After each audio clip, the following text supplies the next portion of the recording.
ሰላም ሰላም እንደምን ሰነበታችሁ ለምለም ነኝ እንኳን ወደኔ ቻናል በሰላም መጣችሁ ዛሬም እንደተለመደው በልዩ ስራ ተመልሻለሁ ዛሬ ይዤላችሁ የመጣሁት የጉራጌ ባህላዊ ጎመን አሰራር ካለ ሽንኩርትና ካለ ዘይት የሚሰራ ነው እንደምትወዱት ተስፋ አደርጋለሁ ከወደዳችሁ ደግሞ ላይክ ማድረጋችሁን አትርሱ በዚህ አጋጣሚ ደግሞ ለቻናሌ አዲስ ከሆናችሁ ሰብስክራይብ በማድረግ ቤተሰብ እንድትሆኑ በትህትና ጠይቃለሁ አሁን እንግዲህ ወደ አሰራሩ ሄዳለሁ አብራችሁን ቆዩ እዚህ ጋር እንደምታዩት ስራውን ለመጀመር ያበሻ ጎመን ቀነጣጥሼ ግንዱን ቆራርጬ ጨምሬያለሁ ግንዱ የጠነከረ ከመሰላችሁ ግን ማውጣት ትችላላችሁ እንደዚህ ተደርጎ ተቆራርጦ የሚሸጥ ራሱ አለ እሱንም መግዛት ትችላላችሁ ማለት ነው እዚህ ጋር ደግሞ አነስ ያለ ስጋ አዘጋጅቻለሁ ቆራርጬ አጥንቱ ደግሞ ትንሽ ጮማ ያለው ነው ከዚህም በርከት ያለ አጥንት ካላችሁ እሱ መጠቀም ትችላላችሁ እኔ በቤቴ ውስጥ በአጋጣሚ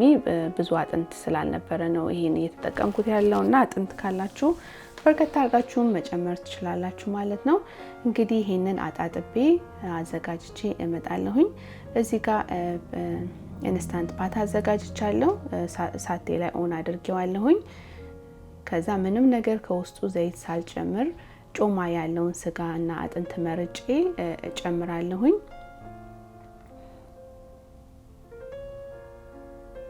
ለምን ምንም አይነት ዘይት ስለማልጠቀም እንግዲህ ቅባት የማገኘው ከጮማው ነው ማለት ነው ስለዚህ እናንተም ስትሰሩ ጮማ በርከት ያለበት ካለ እንደውም ሞር ያጣፍጠዋል ስለዚህ እሱ መጠቀም ትችላላችሁ የግድ ብዙ መሆን የለበትም ጮማው በቂ አንድ ሁለት እንኳን ካለው ጥሩ ነው ኢንስታንት ፓቱ ደግሞ ለነግራችሁ የምወደው ነገር ምንድነው ያጣበቀ ትንሽ ስለሚያስቸግር ስጋውን ትንሽ እየከቻላችሁ ፔፐር ታውል ላይ ዘይት አድርጋችሁ መቀባት ትችላላችሁ ስጋውን ከመጨመራችሁ በፊት ወይም ደግሞ ብሩሽ ላይ አድርጋችሁ ማድረግ ትችላላችሁ ምክንያቱም እዚህ ጋር እንደምታዩት ስጋው እየተጣበቀ ትንሽ አስቸግሮኛል ከዚህ በፊት በብረድ ሰርቻለሁ ደጋግሜ ግን እንደዚህ አስቸግሮኛ ያቅም ትንሽ ስላስቸገረ እንዳልኳችሁ ትንሽ እንትን በተቀቡት ጥሩ ነው ብዬ አስባለሁኝ በብረድስ ግን ከሰራችሁት ምንም ዘይት አያስፈልግም ስጋው እንዳያችሁት አጥንቱ ጮማ ያለው አጥንት እንደዚህ ሆኖ ተጠብሶልኛል አሁን ትንሽ ቅባት አግኝቻለሁ ብዬ አስባለሁ ከዛ ይሄንን አብሬ ጥብስ አድርገዋለሁኝ እየተጣበቀባችሁ ካስቸገረ ልክ አሁን እንግዲህ ያደረኩትን ዘዴ ተጠቀሙ አንድ ግማሽ ማንኪያ የሚሆን ጨው ጨምራለሁኝ ጨው ደግሞ እንግዲህ ስጋ ላይ ወዲያው ከተጨመረ መረቅ ያወጣል አይደለ እና እንደዚህ ሲያወጣ ከመረቁ ላይ ከጮማውን ማብሮንትን ስለሚለው ቅባት ያወጣል ማለት ነው እሱ ደግሞ መረቁ ደረቅ ሲል እንደምታዩት ትንሽ ቅባት ታገኙበታላችሁ ማለት ነው ከዛ አሁን ይሄንን ጥብስ እናደርገውና ኢንስታንት ፓት ውስጥ ከብራውን እስከሚሆን ድረስ እንጠብሰዋለን እና ያ ነው ቆንጆ ፍሌቨር የሚሰጠን ማለት ነው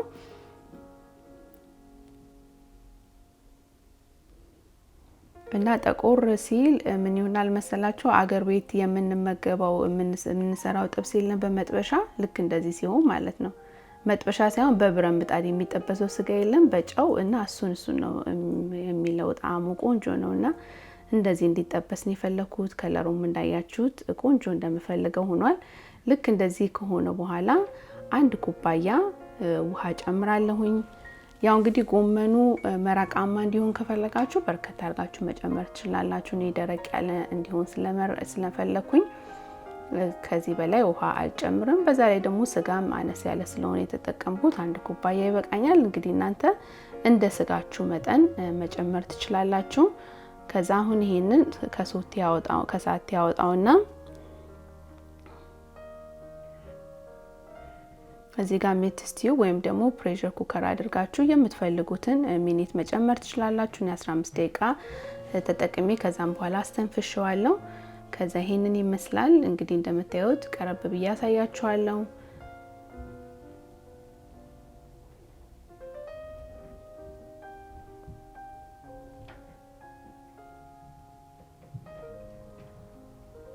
ራሱ ከላዩ ላይ ስታዩት ቅባት ራሱ አለው ይሁን ጥፍፍ ብሏል ከጮማው የወጣው ማለት ነው እሱን እንግዲህ ሳት ያደርግና ጎመኔን አጥቤ አንጠፍጥፌ ትሪ ላይ አዘጋጅቼዋለሁ። እንዳያችሁት ብዙ ግንዶችም አሉት ማለት ነው።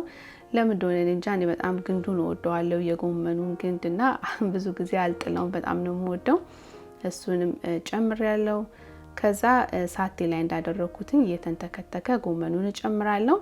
ያው ጎመኑ ሲቀቀል ትንሽ ነው የሚሆነው፣ ግን ያው ኢንስታንት ፓቱ ወዲያው ስለማይበቃው ግማሹን ጨምርና እየከደንኩኝ ሲወርድልኝ ቀስ ያደረኩኝ እየጨመርኩኝ ያው ሁሉንም እንዲጨርስ አደርጋለሁኝ።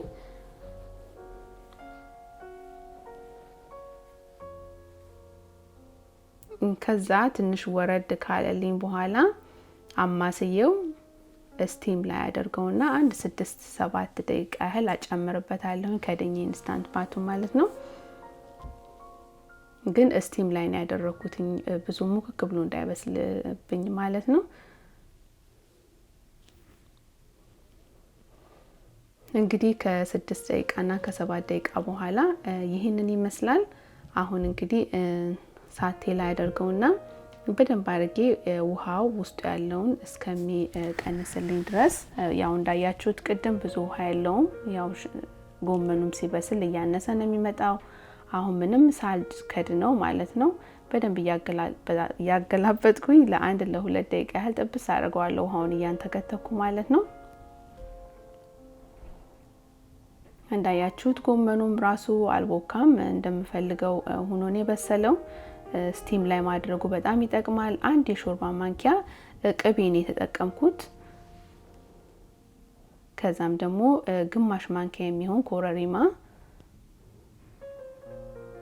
ግማሽ ማንኪያ ትንሽ ከግማሽ ማንኪያ ጨምሬያለሁ። ለዛ ነው ቅድም ብዙ ጨው ያልተጠቀምኩት። ለምንድነው? ሚጥሚጣውን ስለምጠቀም ሚጥሚጣው ላይ ደግሞ ጨው ስላለ እንዳይበዛብኝ በማለት ነው። ከዛ ይሄንን አሁን ጨምሬ በደንብ አድርጌ ጠብሰዋለሁኝ። ሙሉ ለሙሉ ድርቅ እንዲል አልፈልግምና እናንተ ድርቅ እንዲል ከፈለጋችሁ ያው ውሃውን ጥብስ እያደረጋችሁ እንደዚህ ያንተከተካችሁ ማስወጣት ትችላላችሁ።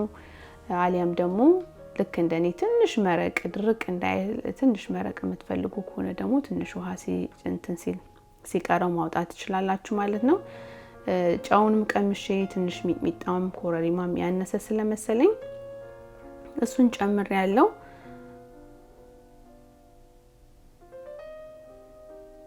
እንግዲህ ከዚህ በፊት ስጋ ስጠቀም በጣም ጠንካራ ስጋ ነበር ያጋጠመኝ። አሁን ግን ያው እንደዛ አጋጣሚ መስሎኝ ጨምሬ ትንሽ ስጋው እንትን ያለ መስሎኛል። በደንብ የበሰለ ስለመሰለኝ በጣም ነው የሚጣፍጠው። ግን ያው እንደዛ የበሰለ ከመሰላችሁ እናንተ እኔ 15 ደቂቃ አድርጌው ነው። ከዛም እንደ ስጋችሁ አይነት ማለት ነው። ጠንካራ ከሆነ ያው እንደዛ ማድረግ ትችላላችሁ። አሊያም ደግሞ ስጋውን የሚበስል ከሆነ ደግሞ ትንሽ 15 ደቂቃ ሳይሆን 10 ደቂቃ ወይ 7 ደቂቃ ማድረግ ትችላላችሁ። እንግዲህ እንደምታዩት በጣም ነው የሚያምረው። ቅቤ ካነሰ ከመሰላችሁ መጨመር ትችላላችሁ። ላዩ ላይ ትንሽ ሚጥሚጣ ነስነስ አድርጌበታለሁ። በጣም ቆንጆ የሚጣፍጥ ነው። እኛ በቆጮ ነበር የተመገብነው። በጣም ነው የወደድነው እና የአያቴን የሚያስታውሰኝ ምግብ ነው። በጣም ብዙ ጊዜ እንደዚህ አይነት ምግብ እየሰራሽ ታበላን ነበር። በጣም የሚጣፍጥ ምግብ ነው።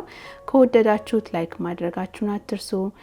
ለዛሬ ያሰብኩት ስራ ይሄንን ይመስላል። እንደ ሁልጊዜው ማስተያየታችሁ አይለኝ። አብራችሁኝ ስለቆያችሁ ከልብ ነው የማመሰግነው። በሚቀጥለው እስከምንገናኝ ሰላም ቆዩልኝ።